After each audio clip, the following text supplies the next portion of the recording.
शुरू करता हूँ अल्लाह ताला के बाबरकत नाम से जो बड़ा मेहरबान नहायत रहम करने वाला है।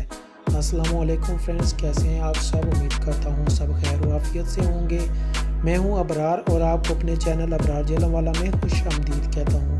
आज हम जानेंगे हाजरा नाम का मतलब, लकी नंबर, लकी दिन, लकी पत्थर और बहुत सी दिलचस्प मालूमात। तो बगैर वक्त ज़ाया किए चलते हैं वीडियो की तरफ जाने से पहले आप सबसे गुजारिश है कि अगर आपने अभी तक हमारे चैनल को सब्सक्राइब नहीं किया तो सब्सक्राइब कर दें और साथ में दिए गए बेल आइकन के बटन को भी दबा दें ताकि हमारी नई आने वाली वीडियो का नोटिफिकेशन सबसे पहले आपको मिल सके।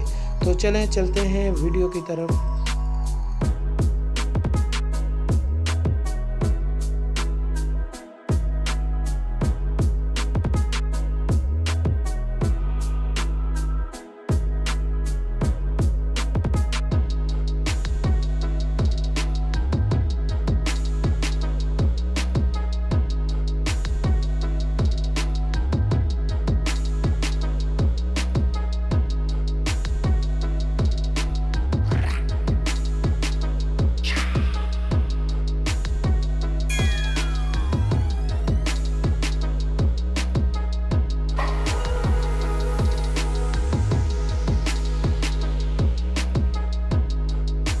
जी तो फ्रेंड्स, उम्मीद करता हूँ आपको हमारी ये वीडियो पसंद आई होगी। अगर आप अपने नाम के बारे में दिलचस्प मालूमात हासिल करना चाहते हैं तो कमेंट्स बॉक्स में अपना नाम कमेंट कर दें। चैनल को सब्सक्राइब करना ना भूलिएगा क्योंकि आपके लाइक और सब्सक्राइब करने से हमें बहुत हौसला अफजाई होती है। तो फ्रेंड्स, आपसे इजाज़त चाहता हूँ। मिलते हैं किसी अगली वीडियो में, तब तक के लिए अल्लाह हाफिज़। पाकिस्तान जिंदाबाद।